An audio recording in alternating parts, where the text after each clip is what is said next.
Hello, good morning. My name is Sean Lara, and I welcome you to another edition of Sunday Morning Dose. And today would end the conversation we started some weeks ago about your edge in Christ, that the edge that you have in Christ should be put to use. And then we've discussed some of the edges and how we could put them to use. But today, let's end this discussion on this note.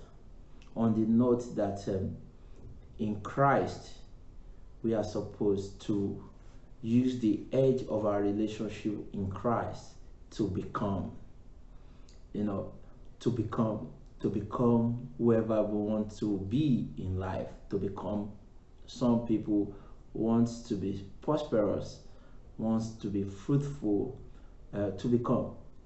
But we would tint our discussion towards the inner becoming. That in becoming, there is two parts to that discussion. There is a part to what we call the interior and the exterior. Let's use this as an example. I used to follow this show back then, where these guys will take old used vans, cars, and then motors, what have you, and turn them into brand new. Some modest van into a home, a mobile home, and some cars into luxurious cars. So these guys will turn this average and old cars into luxury cars. But of course, the outside will be painted, which is the exterior will be painted and will be worked on. But for most of them, for most of the cars that they will revamp, most work are being done on the exterior. So most work is being done when you actually enter the car. Like for some vans that they were able to modify into a mobile home, it is until you enter the van that you discover that this is more than a car or a van, that this is now a mobile home. For some average looking old cars that they turned into luxury cars, it is when you entered the cars that you will be able to get access to the technology and the new leathers or the new facilities in the car. So that brings me to the point that in becoming, Christ would help us to work on both exterior and our interiors. And we should not just focus our concentrations on just the interiors, rather, the exteriors, rather. That we should not just focus our concentrations in becoming with Christ on just the exteriors, just like what most of us would do right now, that we would pray about just exteriors for that car, for that house, for that child, for that spouse, just the exteriors, that we will not even bother to look at our interiors. That Christ is not just for the exteriors. Quite all right, it's good to look at the exteriors. Like I said, those guys would revamp cars, old cars, into fine looking and fantastic looking cars. They would work on the exterior and the interiors, but you would get to see the technology, you would get to know the depth of the work only when you entered the car or the vans. So we must not end up at just the exteriors. In fact, we should pay attention to the board, and if we have to pay more attention to one than the other, it should be the interior over the exterior. Let's look at someone in the Bible that Christ actually became brand new. That Christ, just like what those guys would do to cars, that Christ made brand new. So In Matthew 16 verse 18, in Matthew 16 verse 18, Christ would say this about Peter, Simon Peter. And I say unto thee that thou art Peter, and upon this rock I will build my church, and the gate of hell shall not prevail against it. So Christ told Peter that he will become the rock. How can someone who has this trait of instability, because Peter rather, has been described by theologians from his past dealings and records to be unstable, to not have the capacity to see through things, to not have the capacity to be committed to things, to do a long-term commitment to things. How would Christ now call the same Peter the rock? In fact, just after this statement, after the sequence of this statement, Peter went ahead and denied Christ 3 times. He did actually deny Christ, still exemplifying his unstable characteristics, that he does not have the capacity to be stable. But Christ would say to Peter that upon his rock he will build his church. So 2 things we should take note from this. Up until this time, Peter was known as Simon. Peter was known as Simon, even though the name itself is good name. It means to add and to hear and to do, to obey. So the name itself means something. But Peter, which was formerly known as Simon, characteristics for stability is questionable. His commitment to things is questionable. He does not have the capacity to be committed to things. But Christ would say to Peter in Matthew 16 verse 18 that upon this rock he is going to build his church. And after this event, we don't know how long it was apart from this event, Peter later on denied Christ thrice, that he didn't know Christ, meaning still exemplifying his trait as unstable as he was, even though the name here has changed. That's the first emphasis. First thing that Christ would change about Peter is the name. So the exterior would change. What he used to be called, the unstable Simon, will now be called the rock. The Simon who is not committed will now become committed. He is now being called a committed person. The name, the outwork, it could mean that the poor person will now become a rich person, that the desolate person will now become an Hephzibah, a delighted land, a delighted person, that a sad person will now become happy, will now become grateful and thanking God for life. That's the first thing. But it should not end there.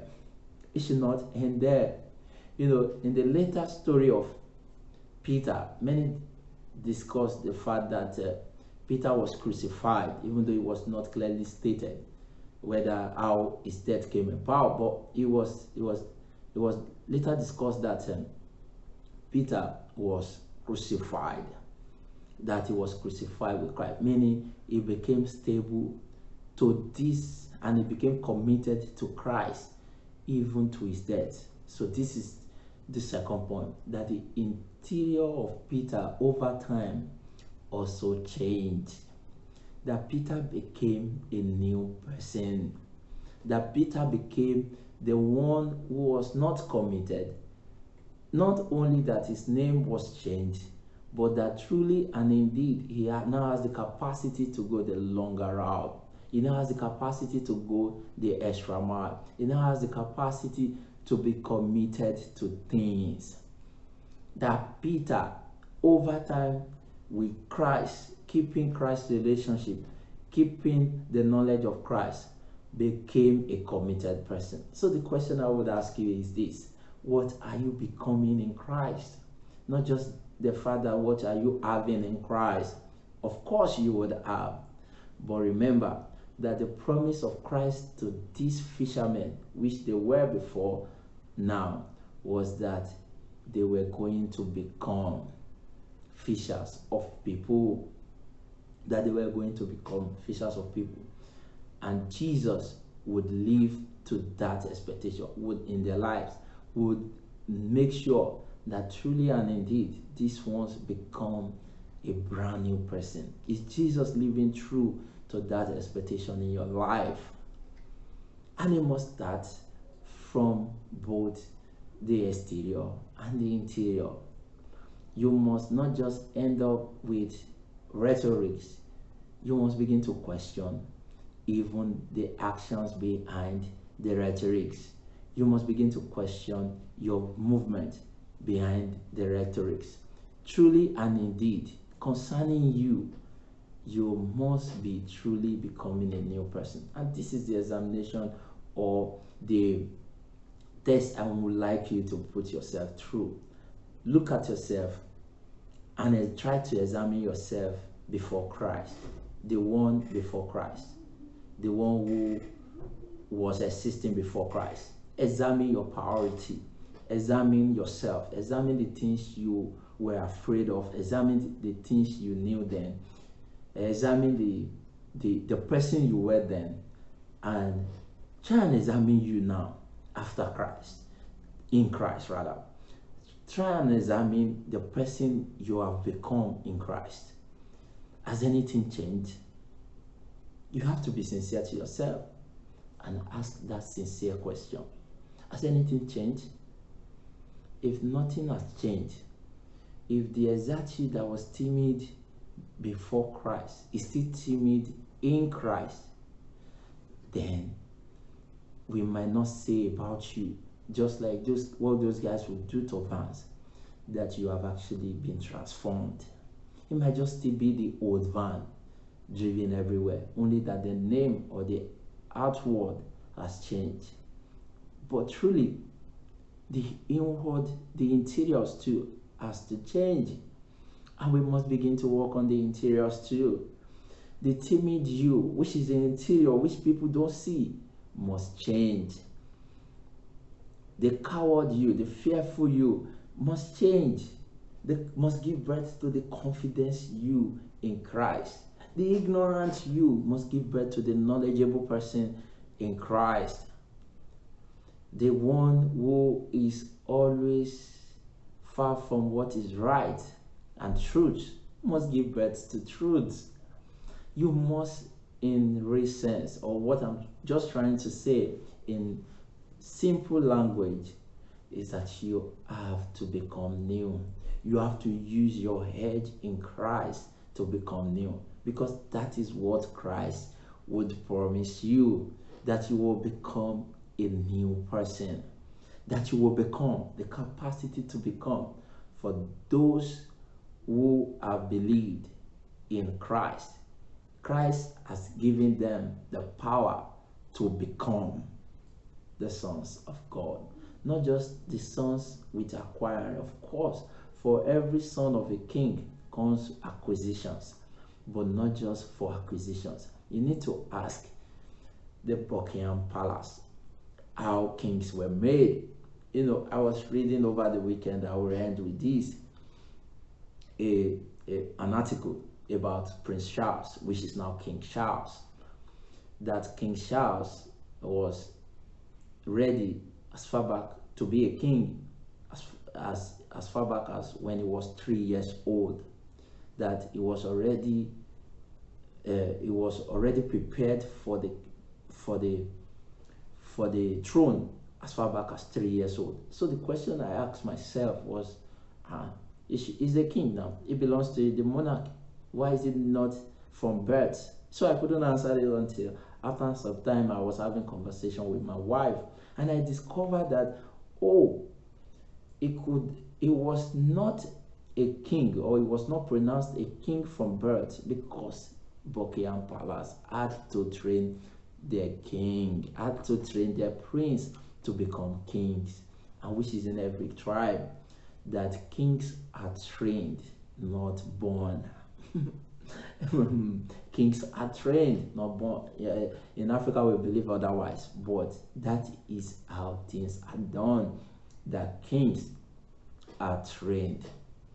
So, is your sonship, as your sonship be trained to become king?